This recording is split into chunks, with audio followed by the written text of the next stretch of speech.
मैं एक गल सांझी करनी चाहुंदा कि जिहड़े बेअदबी के दोषी है ये जदों बरगाड़ी इंसाफ मोर्चा लगा सी उस वेले ही पछाणे गए सी, पर CBI दे कोले जांच होण करके इन्हां दी गिरफ्तारी इस बेअदबी कांड विच नहीं सी पै चुकी। इन्हां नूं मोगा कांड दे विच जिहड़ा सीगा गिरफ्तार कीता सी जदों सरसेवाले दे चेलियां ने मोगा दे विच साड़ फूक कीती सी, और नाल ही डेरा सिरसा मुखी पखंडी गुरमीत राम रहीम नूं इस केस दे विच नामजद कीता गया वा कि उहदे इशारे ते सारियां बेअदबियां होईयां ने। ਤਾਂ एक बड़ी जद्दोजहद हुई है। CBI ਦੁਬਾਰਾ मोहाली कोर्ट ਦੇ ਵਿੱਚ ਗਈ है। मोहाली कोर्ट ਦੇ ਵਿੱਚ ਕੱਲ CBI ने एक एप्लीकेशन दायर ਕੀਤੀ है कि SIT ਦੇ ਕੋਲੋਂ ਇਹ ਜਾਂਚ ਵਾਪਸ ਲਈ ਜਾਵੇ, ਜਾਂਚ ਅਸੀਂ ਕਰਨੀ ਹੈ। पर ਹੁਣ CBI ने ਕੀਤਾ ਕੁਝ ਨਹੀਂ। SIT ने दोषी ਫੜ ਲਏ, ਸਰਸੇ ਵਾਲਾ ਨਾਮਜ਼ਦ ਕਰਤਾ ਤੇ ਹੁਣ CBI ਵੀ ਸੁੱਤੀ ਜਾਗ ਪਈ ਆ। CBI ने ਡੱਕਾ ਤੋੜਿਆ ਨਹੀਂ ਤੇ ਜਿਸ SIT ने रणबीर सिंह खटड़ा की अगवाई ਵਿੱਚ पुलिस पार्टी ने सारे बेअदबी के दोषी कढ़े आ, उन्हां कोलों जांच वापस लैण दीयां गल्लां करनगे। हुण एक बड़ी जद्दोजहद जिहड़ी है, बड़ी रस्सा कस्सी जिहड़ी है, वो शुरू हो गई है। कहावत है, कहंदे आटे विच लूण तां गुझ सकदा पर लूण विच आटा नहीं गुझदा। HS फूलका साहब ने लूण विच आटा गुन्नण की कोशिश की है। जो चार्जशीट SIT ने पेश की है फरीदकोट की अदालत में, वो तो बिल्कुल वक्री स्टेटमेंट, पता नहीं उन्होंने सरसे वाले ने सुपने च आके दसिया कि मैं आ करना चाहता सी, क्योंकि जांच जिहड़ी इन्वेस्टिगेशन आ उहदे विच तां किते आया नहीं। DIG खटड़ा ने अपनी स्टेटमेंट TV चैनलों पर दी है, जस्टिस रंजीत सिंह जांच कमीशन ने अपनी स्टेटमेंट TV चैनलों पर दी, उहदे तां किते जिक्र नहीं जिहड़ियां गल्लां HS फूलका साहब कह रहे आ।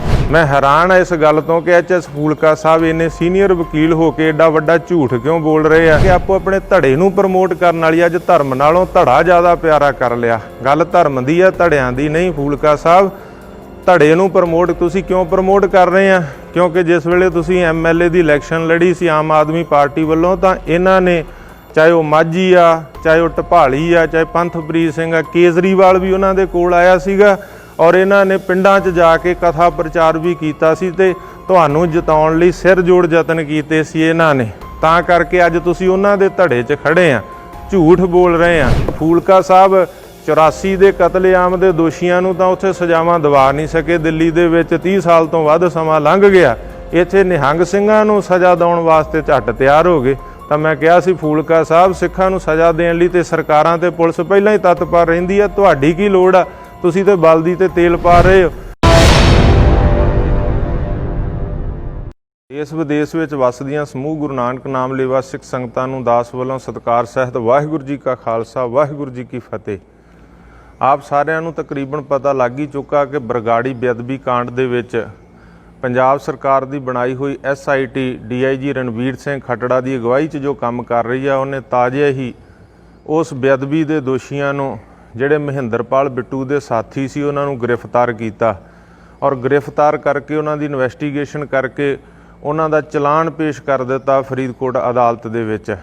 ਮੈਂ ਇੱਕ ਗੱਲ ਸਾਂਝੀ ਕਰਨੀ ਚਾਹੁੰਦਾ ਕਿ ਜਿਹੜੇ ਬੇਅਦਬੀ ਦੇ ਦੋਸ਼ੀ ਹੈ ਇਹ ਜਦੋਂ ਬਰਗਾੜੀ ਇਨਸਾਫ ਮੋਰਚਾ ਲੱਗਾ ਸੀ ਉਸ ਵੇਲੇ ਹੀ ਪਛਾਣੇ ਗਏ ਸੀ, ਪਰ CBI ਦੇ ਕੋਲੇ ਜਾਂਚ ਹੋਣ ਕਰਕੇ ਇਹਨਾਂ ਦੀ ਗ੍ਰਿਫਤਾਰੀ ਇਸ ਬੇਅਦਬੀ ਕਾਂਡ ਵਿੱਚ ਨਹੀਂ ਸੀ ਪੈ ਚੁੱਕੀ। ਇਹਨਾਂ ਨੂੰ ਮੋਗਾ ਕਾਂਡ ਦੇ ਵਿੱਚ ਜਿਹੜਾ ਸੀਗਾ ਗ੍ਰਿਫਤਾਰ ਕੀਤਾ ਸੀ ਜਦੋਂ ਸਰਸੇਵਾਲੇ ਦੇ ਚੇਲਿਆਂ ਨੇ ਮੋਗਾ ਦੇ ਵਿੱਚ ਸਾੜ ਫੂਕ ਕੀਤੀ ਸੀ।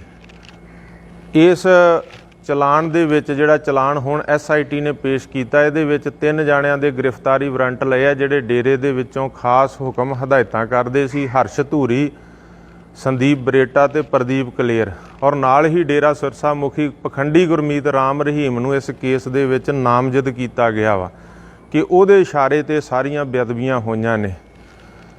ਮੈਂ ਇੱਕ ਗੱਲ ਜਿਹੜੀ ਆ ਉਹ ਜ਼ਰੂਰੀ ਸਾਂਝੀ ਕਰਨੀ ਚਾਹੁੰਦਾ ਸੰਗਤਾਂ ਦੇ ਨਾਲ कि हुण जिस वेले SIT ने गिरफ्तारियां कीतियां, सरसे वाले नूं केस विच नामजद कर लिया, तां एक बड़ी जद्दोजहद हुई है। CBI दोबारा मोहाली कोर्ट दे विच गई है। मोहाली कोर्ट दे विच कल CBI ने एक एप्लीकेशन दायर की है कि SIT दे कोलों जांच वापस लई जावे, जांच असीं करनी है। और उन्होंने समनिंग भी कराई आ जिन्हां दे वल्लों श्री गुरु ग्रंथ साहिब दे सरूप चोरी होण दी कंप्लेंट दर्ज करवाई सी। उस गुरु घर का बुरजवार सिंह वाला का ग्रंथी सिंह ते उहदे साथी जिन्हां दे वल्लों कंप्लेंट दर्ज हुई सी, जिन्हां दी कंप्लेंट ते बाजाखाना च परचा दर्ज होया सीगा, उन्हां नूं समन आया कि 10 तरीक नूं ਉਹ ਮੋਹਾਲੀ ਕੋਰਟ ਦੇ ਵਿੱਚ ਪੇਸ਼ ਹੋਣ। ਇਸ ਦੇ ਨਾਲ ਹੀ ਮੈਂ ਇੱਕ ਗੱਲ ਹੋਰ ਸਾਂਝੀ ਕਰਨੀ ਚਾਹੁੰਦਾ ਕਿ ਜੋ ਬੁਰਜ ਜਵਾਹਰ ਸਿੰਘ ਵਾਲਾ ਤੋਂ ਸਰੂਪ ਚੋਰੀ ਹੋਏ ਸੀ, ਇੱਕ ਤਾਂ ਉਹ FIR ਆ, ਇੱਕ ਬਾਅਦ ਵਿੱਚ ਜਿਹੜੇ ਧਮਕੀ ਭਰੇ ਪੱਤਰ ਪੋਸਟਰ ਲਾਏ ਸੀ ਕੰਧਾਂ ਤੇ ਸਰਸੇ ਵਾਲੇ ਦੇ ਚੇਲਿਆਂ ਨੇ, ਜਿਹਦੇ ਵਿੱਚ 20ਵੀਂ ਸਦੀ ਦੇ ਮਹਾਨ ਸਿੱਖ ਸੰਤ ਬਾਬਾ ਜਰਨੈਲ ਸਿੰਘ ਖਾਲਸਾ ਭਿੰਡਰਾਂ ਵਾਲਿਆਂ ਬਾਰੇ ਮੰਦਾ ਬੋਲਿਆ ਸੀ, ਰਣਜੀਤ ਸਿੰਘ ਢੱਡਰੀਆਂ ਵਾਲੇ ਤੇ ਮੇਰੇ ਬਾਰੇ ਬਕਾਇਦਾ ਨਾਮ ਲਿਖ ਕੇ ਉਹਦੇ ਵਿੱਚ, ਤੇ ਨਾਲ ਹੀ 10 ਲੱਖ ਦਾ ਇਨਾਮ ਰੱਖਿਆ ਸੀ ਕਿ ਜੇ ਕੋਈ ਤੁਹਾਡਾ ਗੁਰੂ ਸਾਡੇ ਕੋਲ ਆ, ਲੱਭਦੇ ਹੋ ਤੇ ਲੱਭ ਸਕਦੇ ਹੋ, ਲੱਭ ਲਓ ਤੇ ਤੁਹਾਨੂੰ ਸਲਾਬਤਪੁਰੇ ਡੇਰੇ 'ਚ ਇਨਾਮ ਦੇਵਾਂਗੇ ਜੇ ਤੁਸੀਂ ਲੱਭ ਸਕੋ ਤਾਂ। ਇੱਕ FIR ਉਹ ਦਰਜ ਆ। ਤੀਸਰੀ FIR ਜਦੋਂ 12 ਅਕਤੂਬਰ ਨੂੰ ਸ੍ਰੀ ਗੁਰੂ ਗ੍ਰੰਥ ਸਾਹਿਬ ਦੇ ਪਾਵਨ ਅੰਗ ਬਰਗਾੜੀ ਦੀਆਂ ਗਲੀਆਂ 'ਚ ਖਿਲਾਰੇ ਗਏ ਸੀ, ਉਹ ਜਿਹੜੀ ਕੰਪਲੇਂਟ ਹੈ ਉਹ ਬਰਗਾੜੀ ਪਿੰਡ ਦੇ ਵਿੱਚ ਜਿਹੜਾ ਇਤਿਹਾਸਕ ਸਥਾਨ ਹੈ ਜੋ ਸ਼੍ਰੋਮਣੀ ਗੁਰਦੁਆਰਾ ਪ੍ਰਬੰਧਕ ਕਮੇਟੀ ਦੇ ਅਧੀਨ ਹੈ, ਤੇ ਉੱਥੇ ਦਾ ਜਿਹੜਾ ਮੈਨੇਜਰ ਆ, ਉਸ ਮੈਨੇਜਰ ਦੀ ਐਪਲੀਕੇਸ਼ਨ ਤੇ ਕੰਪਲੇਂਟ ਦੇ ਉੱਤੇ FIR ਜਿਹੜੀ ਆ ਉਹ ਦਰਜ ਹੋਈ ਸੀ, ਪਰਚਾ ਮੁਕੱਦਮਾ ਦਰਜ ਹੋਇਆ ਸੀਗਾ। ਉਸ ਨੂੰ ਵੀ ਸ਼ਾਇਦ ਉੱਥੇ ਜਿਹੜਾ ਹੈ CBI ਨੇ ਮੋਹਾਲੀ ਕੋਰਟ ਦੇ ਵਿੱਚ ਬੁਲਾਇਆ, ਤੇ ਜਿਸ ਵੇਲੇ ਬਾਕੀ ਸਾਰੇ ਜਾਣਗੇ ਉਹ ਤਾਂ ਸਾਰੇ ਇੱਕੋ ਗੱਲ ਦੇ ਉੱਤੇ ਹੈ ਕਿ ਇਨਸਾਫ ਮਿਲਣਾ ਚਾਹੀਦਾ, ਚਾਹੇ CBI ਕਰੇ ਤੇ ਚਾਹੇ SIT ਕਰੇ। ਪਰ ਹੁਣ CBI ਨੇ ਕੀਤਾ ਕੁਝ ਨਹੀਂ, SIT ਨੇ ਦੋਸ਼ੀ ਫੜ ਲਏ, ਸਰਸੇ ਵਾਲਾ ਨਾਮਜ਼ਦ ਕਰਤਾ, ਤੇ ਹੁਣ CBI ਵੀ ਸੁੱਤੀ ਜਾਗ ਪਈ ਆ। ਮੈਨੂੰ ਲੱਗਦਾ ਅੱਜ ਸੰਗਤਾਂ ਨੂੰ ਇਹ ਦਬਾਅ ਬਣਾਉਣ ਦੀ ਲੋੜ ਹੈ ਸੰਸਾਰ ਭਰ ਦੇ ਵਿੱਚੋਂ ਕਿ ਸ਼੍ਰੋਮਣੀ ਕਮੇਟੀ ਦਾ ਜਿਹੜਾ ਮੈਨੇਜਰ ਆ, ਕਿਉਂਕਿ ਸ਼੍ਰੋਮਣੀ ਅਕਾਲੀ ਦਲ ਬਾਦਲ ਦੇ ਹੇਠਾਂ ਸ਼੍ਰੋਮਣੀ ਕਮੇਟੀ ਤੇ ਸ਼੍ਰੋਮਣੀ ਕਮੇਟੀ ਦਾ ਮੈਨੇਜਰ ਆ, ਉਹ ਕਿਤੇ ਇਹ ਜਾ ਕੇ ਨਾ ਕਿ ਮੋਹਾਲੀ ਕੋਰਟ ਦੇ ਵਿੱਚ ਕਿ ਅਸੀਂ ਤਾਂ CBI ਤੋਂ ਜਾਂਚ ਕਰਾਉਣੀ ਹੈ ਜੀ, ਪੰਜਾਬ ਪੁਲਿਸ ਪੰਜਾਬ ਸਰਕਾਰ ਤੋਂ ਨਹੀਂ ਕਰਾਉਣੀ, ਜਿਸ ਤਰੀਕੇ ਨਾਲ ਅਕਾਲੀ ਦਲ ਬਾਦਲ ਵੱਲੋਂ ਉਸ ਦਿਨ ਦਾ ਰੌਲਾ ਪਾਇਆ ਜਾ ਰਿਹਾ। ਇਸ ਦੇ ਨਾਲ ਇਹਨਾਂ ਦੀ ਬਿੱਲੀ ਹੋਰ ਥੈਲਿਓਂ ਬਾਹਰ ਆਊਗੀ ਕਿ ਵਾਕਿਆ ਹੀ ਬੇਅਦਬੀ ਦਾ ਇਨਸਾਫ ਨਹੀਂ ਚਾਹੁੰਦੇ। CBI ਨੇ ਡੱਕਾ ਤੋੜਿਆ ਨਹੀਂ, ਤੇ ਜਿਸ SIT ਨੇ ਰਣਬੀਰ ਸਿੰਘ ਖੱਟੜਾ ਦੀ ਅਗਵਾਈ ਵਿੱਚ ਪੁਲਿਸ ਪਾਰਟੀ ਨੇ ਸਾਰੇ ਬੇਅਦਬੀ ਦੇ ਦੋਸ਼ੀ ਕੱਢੇ ਆ, ਉਹਨਾਂ ਕੋਲੋਂ ਜਾਂਚ ਵਾਪਸ ਲੈਣ ਦੀਆਂ ਗੱਲਾਂ ਕਰਨਗੇ। ਹੁਣ ਇੱਕ ਬੜੀ ਜੱਦੋ-ਜਹਿਦ ਜਿਹੜੀ ਆ, ਬੜੀ ਰੱਸਾਕੱਸੀ ਜਿਹੜੀ ਆ ਉਹ ਸ਼ੁਰੂ ਹੋ ਗਈ ਆ। ਇਸ ਪਾਸੇ ਸਾਨੂੰ ਸਾਰਿਆਂ ਨੂੰ ਧਿਆਨ ਦੇਣਾ ਚਾਹੀਦਾ, ਪਰ ਮੈਂ ਵੇਖ ਰਿਹਾ ਵੀ ਕਈ ਲੋਕ ਜਿਹੜੇ ਆ ਉਹ ਚੀਚੀ ਉਂਗਲ ਤੇ ਖੂਨ ਲਾ ਕੇ ਸ਼ਹੀਦ ਕਹਾਉਣ ਦੀਆਂ ਕੋਸ਼ਿਸ਼ਾਂ ਕਰ ਰਹੇ ਆ। ਇਹਦੇ ਵਿੱਚ ਇੱਕ ਸੀਨੀਅਰ ਐਡਵੋਕੇਟ ਤੇ ਸਾਬਕਾ MLA Aam Aadmi party HS Phoolka ਉਹ ਵੀ ਸਾਹਮਣੇ ਆਏ ਆ। ਜਿਵੇਂ ਕਹਾਵਤ ਆ, ਕਹਿੰਦੇ ਆਟੇ ਵਿੱਚ ਲੂਣ ਤਾਂ ਗੁੱਝ ਸਕਦਾ ਪਰ ਲੂਣ ਵਿੱਚ ਆਟਾ ਨਹੀਂ ਗੁੱਝਦਾ। HS ਫੂਲਕਾ ਸਾਹਿਬ ਨੇ ਲੂਣ ਵਿੱਚ ਆਟਾ ਗੁੰਨਣ ਦੀ ਕੋਸ਼ਿਸ਼ ਕੀਤੀ ਹੈ। ਜੋ ਚਾਰਜ ਸ਼ੀਟ SIT ਨੇ ਪੇਸ਼ ਕੀਤੀ ਹੈ ਫਰੀਦਕੋਟ ਦੀ ਅਦਾਲਤ ਵਿੱਚ, ਉਹਦੇ ਤੋਂ ਬਿਲਕੁਲ ਵੱਖਰੀ ਸਟੇਟਮੈਂਟ। ਪਤਾ ਨਹੀਂ ਉਹਨੂੰ ਸਰਸੇ ਵਾਲੇ ਨੇ ਸੁਪਨੇ 'ਚ ਆ ਕੇ ਦੱਸਿਆ ਕਿ ਮੈਂ ਆਹ ਕਰਨਾ ਚਾਹੁੰਦਾ ਸੀ, ਕਿਉਂਕਿ ਜਾਂਚ ਜਿਹੜੀ ਇਨਵੈਸਟੀਗੇਸ਼ਨ ਆ ਉਹਦੇ ਵਿੱਚ ਤਾਂ ਕਿਤੇ ਆਇਆ ਨਹੀਂ।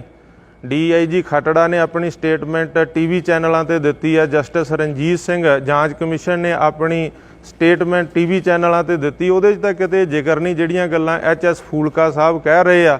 ਅੱਜ ਅਖਬਾਰਾਂ ਦੇ ਵਿੱਚ ਵੀ ਉਹਨਾਂ ਨੇ ਖਬਰਾਂ ਲਵਾਈਆਂ ਤੇ ਵੀਡੀਓ ਵੀ ਵਾਇਰਲ ਕੀਤੀ ਆ ਕਿ ਇੱਕ ਕਥਾਵਾਚਕ ਹਰਜਿੰਦਰ ਸਿੰਘ ਮਾਝੀ ਨੂੰ ਸਰਸੇ ਵਾਲਿਆਂ ਦਾ ਮਾਰਨ ਦਾ ਪਲਾਨ ਸੀ, ਉਹਨੂੰ ਮਾਰਨਾ ਚਾਹੁੰਦੇ ਸੀਗੇ ਪਰ ਉਹ ਕਾਮਯਾਬ ਨਹੀਂ ਹੋਏ। ਜਦੋਂ ਕਿ ਜਾਂਚ ਜਿਹੜੀ ਹੋਈ ਆ ਜਾਂਚ ਪੜਤਾਲ, ਉਹਦੇ 'ਚ ਕਿਤੇ ਵੀ ਚਾਰਜ ਸ਼ੀਟ ਦੇ ਵਿੱਚ ਐਸਾ ਜ਼ਿਕਰ ਨਹੀਂ ਆ। ਉਹ ਜਿਹੜੀ ਜਾਂਚ ਹੈ ਉਹਦੀਆਂ ਕਾਪੀਆਂ ਵੀ ਵਾਇਰਲ ਹੋ ਚੁੱਕੀਆਂ, ਤੁਸੀਂ ਦੇਖ ਸਕਦੇ ਆ।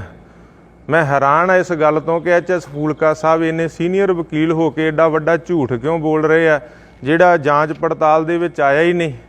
ਇਹ ਜਿਹੜੀ ਗੱਲ ਵੀ ਸਰਸੇ ਵਾਲੇ ਮਾਝੀ ਨੂੰ ਮਾਰਨਾ ਚਾਹੁੰਦੇ, ਕੀ ਉਹ ਸਰਸੇ ਵਾਲੇ ਨੇ ਜਾਂ ਉਹਦੇ ਚੇਲਿਆਂ ਨੇ ਆ ਕੇ HS ਫੂਲਕਾ ਨੂੰ ਦੱਸਿਆ? ਕਿਉਂਕਿ ਉਹ ਜਾਂਚ ਪੜਤਾਲ 'ਚ ਤਾਂ ਕਿਤੇ ਹੈ ਨਹੀਂ।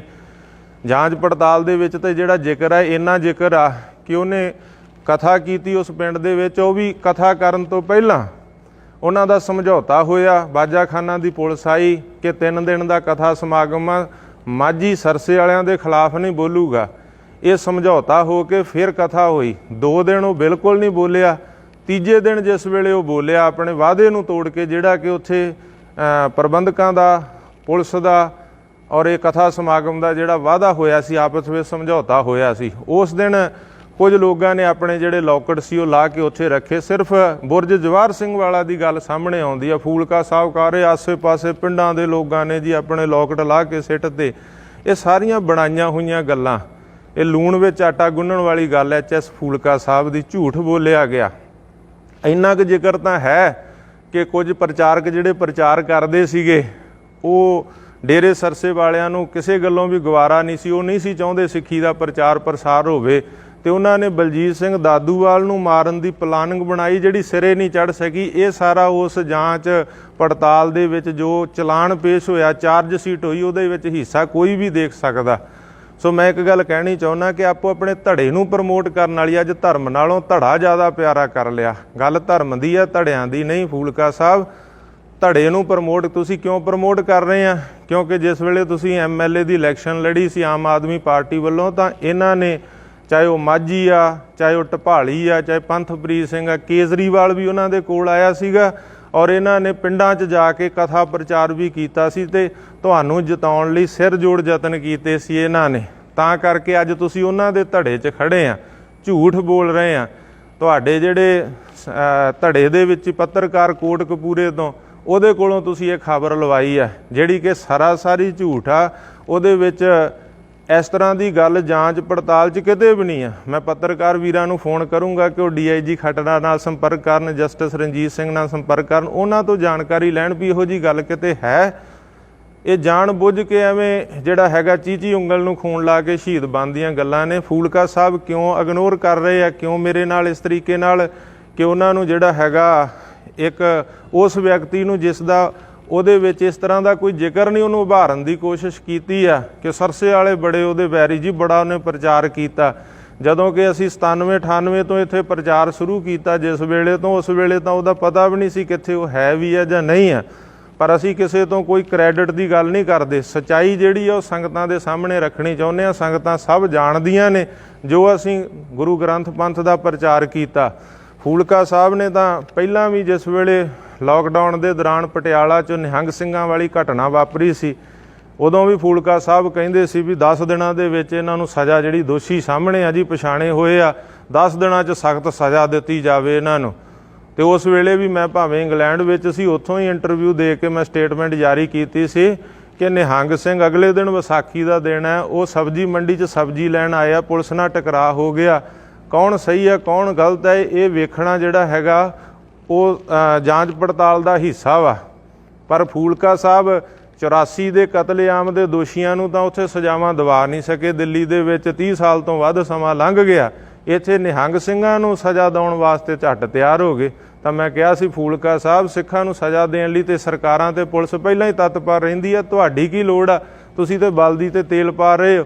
ਤਾਂ ਮੈਨੂੰ ਲੱਗਦਾ ਵੀ ਫੂਲਕਾ ਸਾਹਿਬ ਨੂੰ ਇਸ ਗੱਲ ਦਾ ਜਿਹੜਾ ਗੁੱਸਾ ਮਨ ਦੇ ਅੰਦਰ ਕਿ ਦਾਦੂਵਾਲ ਨੇ ਮੇਰੀਆਂ ਜਿਹੜੇ ਮਨਸੂਬੇ ਸੀ ਉਹ ਫੇਲ ਕਰ ਦਿੱਤੇ, ਤੇ ਇਸ ਕਰਕੇ ਅੱਜ ਉਹ ਇੱਦਾਂ ਦੀਆਂ ਗੱਲਾਂ ਕਰ ਰਹੇ। ਮੈਂ ਫੂਲਕਾ ਸਾਹਿਬ ਨੂੰ ਕਹਿਣਾ ਚਾਹੁੰਦਾ ਕਿ ਆਟੇ ਵਿੱਚ ਲੂਣ ਗੁੱਝ ਸਕਦਾ, ਲੂਣ ਵਿੱਚ ਆਟਾ ਗੁੰਨਣ ਦੀ ਕੋਸ਼ਿਸ਼ ਨਾ ਕਰੋ ਤੇ ਧੜਿਆਂ ਨੂੰ ਉਭਾਰ ਕੇ। ਅੱਜ ਗੱਲ ਤਾਂ ਬੇਅਦਬੀ ਦੇ ਇਨਸਾਫ ਦੀ ਆ, ਤੁਸੀਂ ਕ੍ਰੈਡਿਟਾਂ ਵਾਲੇ ਪਾਸੇ ਤੁਰ ਪਏ, ਤੁਸੀਂ ਸਲੂਟ ਕਰਨ ਲੱਗ ਗਏ ਝੂਠ ਬੋਲ ਕੇ ਹੀ। ਸੋ ਇਸ ਕਰਕੇ ਕਥਾ ਪ੍ਰਚਾਰ ਕਰੇ ਕੋਈ, ਕਰੇ ਕੀਰਤਨ ਕਰੇ, ਧਰਮ ਦੀ ਗੱਲ ਕਰੇ, ਸਭ ਨੂੰ ਆਜ਼ਾਦੀ ਆ, ਹੋਣੀ ਚਾਹੀਦੀ ਆ, ਪ੍ਰਚਾਰ ਪ੍ਰਸਾਰ ਹੋਣਾ ਚਾਹੀਦਾ।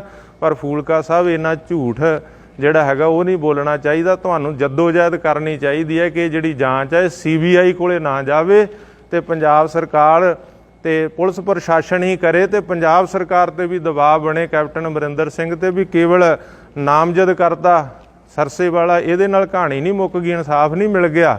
ਉਹਨੂੰ ਪ੍ਰੋਡਕਸ਼ਨ ਵਾਰੰਟ ਤੇ ਪੰਜਾਬ ਲਿਆਂਦਾ ਜਾਵੇ, ਕਿਉਂਕਿ ਜਿਨ੍ਹਾਂ ਬੇਅਦਬੀ ਕੀਤੀ ਉਹ ਫੜੇ ਗਏ, ਜਿਨ੍ਹੇ ਕਰਵਾਈ ਹੁਕਮ ਦਿੱਤਾ ਉਹ ਨਾਮਜ਼ਦ ਹੋ ਗਿਆ, ਫਿਰ ਜਿਨ੍ਹੇ ਉਹਨਾਂ ਨੂੰ ਬਚਾਇਆ ਛਤਰ ਛਾਇਆ ਦਿੱਤੀ, ਵਾਰੀ ਉਹਨਾਂ ਦੀ ਵੀ ਆਉਣੀ ਚਾਹੀਦੀ ਆ। ਇਨਸਾਫ ਮੰਗਦੇ ਸਿੱਖਾਂ ਤੇ ਜਿਨ੍ਹਾਂ ਨੇ ਗੋਲੀਆਂ ਚਲਾਈਆਂ ਬਹਿਬਲ ਤੇ ਕੋਟਕਪੂਰਾ, ਉਹਨਾਂ ਦੋਸ਼ੀਆਂ ਨੂੰ ਵੀ ਇਸ ਜਾਂਚ ਦਾ ਹਿੱਸਾ ਬਣਾ ਕੇ ਸਖਤ ਤੋਂ ਸਖਤ ਸਜ਼ਾ ਦੇਣੀ ਚਾਹੀਦੀ ਆ। ਸਾਰਿਆਂ ਨੂੰ ਇਸ ਪਾਸੇ ਉਪਰਾਲਾ ਕਰਨਾ ਚਾਹੀਦਾ, ਧੜਿਆਂ ਨਾਲੋਂ ਧਰਮ ਪਿਆਰਾ ਕਰਕੇ ਤੁਰਨਾ ਚਾਹੀਦਾ। ਇਹ ਨਹੀਂ ਕਿ ਧਰਮ ਨੂੰ ਪਿੱਛੇ ਛੱਡ ਕੇ ਕੂੜ ਬੋਲ ਮਰਦਾਰ ਖਾਏ। ਸਤਿਗੁਰ ਦੀ ਬਾਣੀ ਕਹਿੰਦੀ ਹੈ ਕਿ ਬੋਲੀਐ ਸੱਚ ਧਰਮ ਝੂਠ ਨਾ ਬੋਲੀਐ, ਜੋ ਗੁਰ ਦੱਸੇ ਵਾਟ ਮੁਰੀਦਾਂ ਜੋਲੀਐ। ਗੁਰੂ ਦੇ ਰਾਹ ਤੇ ਚੱਲਣਾ ਚਾਹੀਦਾ, ਸੱਚ ਦੇ ਰਾਹ ਤੇ। ਫੂਲਕਾ ਸਾਹਿਬ, ਤੁਹਾਡੀ ਪਹਿਲਾਂ ਵੀ ਉਸ ਗੱਲ ਦਾ ਸਾਰੇ ਪੰਥ ਨੇ ਇਤਰਾਜ਼ ਕੀਤਾ ਸੀ, ਤੇ ਅੱਜ ਦੂਸਰੀ ਵਾਰ ਤੁਸੀਂ ਇਹ ਜਿਹੜਾ ਸਾਡੇ ਸਾਹਮਣੇ ਝੂਠ ਆਇਆ ਤੁਹਾਡਾ, ਇਹਦਾ ਵੀ ਸਾਡੇ ਸਾਰਿਆਂ ਦੇ ਮਨਾਂ ਦੇ ਵਿੱਚ ਰੋਸ ਆ। ਇਹਨਾਂ ਗੱਲਾਂ ਨੂੰ ਦਰੁਸਤ ਕਰੋ ਤੇ ਝੂਠ ਬੋਲਣ ਦੀ ਜਿਹੜੀ ਆ ਮਾਫੀ ਆ ਉਹ ਸਿੱਖ ਕੌਮ ਤੋਂ ਮੰਗੋ, ਤੇ ਇਸ ਪਾਸੇ ਜ਼ੋਰ ਲਾਓ ਕਿ ਜਾਂਚ ਪੜਤਾਲ ਜਿਹੜੀ ਆ CBI ਕੋ ਨਾ ਜਾਵੇ। ਇਹ ਪੰਜਾਬ ਸਰਕਾਰ, ਪੰਜਾਬ ਪੁਲਿਸ, SIT ਰਣਬੀਰ ਸਿੰਘ ਖਟੜਾ ਦੇ ਕੋਲ ਹੀ ਰਹੇ, ਤੇ ਜਿਹੜਾ ਮੌੜ ਬੰਬ DIG ਖਟੜਾ ਨੂੰ ਦਿੱਤੀ ਜਾਵੇ, ਕਿਉਂਕਿ ਉਹਨੇ ਪਹਿਲਾਂ ਉਹਦੇ 'ਚ ਬਹੁਤ ਵਰਕ ਕੀਤਾ। ਹੁਣ ਉਹ ਵਾਪਸ ਲੈ ਲਈ ਸੀ ਸਰਕਾਰ ਨੇ। ਤਾਂ ਉਹਦੇ ਵਿੱਚ ਵੀ ਸਰਸੇ ਵਾਲਾ ਸਿੱਧੇ ਤੌਰ 'ਤੇ ਦੋਸ਼ੀ ਆ। ਉਹਦੇ ਡੇਰੇ ਦੇ ਵਿੱਚੋਂ ਕਾਰ ਮੋਡੀਫਾਈ ਹੋ ਕੇ ਆਈ ਸੀ, ਉਹਦੇ ਵਿੱਚ ਧਮਾਕਾ ਸਮੱਗਰੀ ਆਈ, 6 ਮਾਸੂਮ ਬੱਚਿਆਂ ਦੀਆਂ ਜਾਨਾਂ ਗਈਆਂ ਤੇ ਇੱਕ ਬੱਚਾ ਅਜੇ ਵੀ ਮੌੜ ਮੰਡੀ 'ਚ ਘਰ 'ਚ ਪਿਆ, ਆਪਣੇ ਮੰਜੀ ਤੇ ਤੜਫਦਾ, ਨਾ ਜਿਉਂਦਿਆਂ 'ਚ ਨਾ ਮਰਿਆਂ 'ਚ। ਉਹਨਾਂ ਲੋਕਾਂ ਨੂੰ ਇਨਸਾਫ ਮਿਲ ਸਕੇ ਕਿ ਸਰਸੇ ਵਾਲੇ ਨੂੰ ਹੋਰ ਸਖਤ ਤੋਂ, ਜਿਹੜਾ ਅੱਜ ਵੀ ਸੁਨਾਰੀਆ ਜੇਲ੍ਹ 'ਚ ਬੰਦ ਆ, ਉਹਨੂੰ ਹੋਰ ਸਖਤ ਤੋਂ ਸਖਤ ਸਜ਼ਾ ਜਿਹੜੀ ਆ ਉਹ ਦਿੱਤੀ ਜਾ ਸਕੇ। ਭੁੱਲਾਂ ਚੁੱਕਾਂ ਦੀ ਖਿਮਾ। ਸੰਗਤਾਂ ਦਾ ਧੰਨਵਾਦ। ਵਾਹਿਗੁਰੂ ਜੀ ਕਾ ਖਾਲਸਾ, ਵਾਹਿਗੁਰੂ ਜੀ ਕੀ ਫਤਿਹ।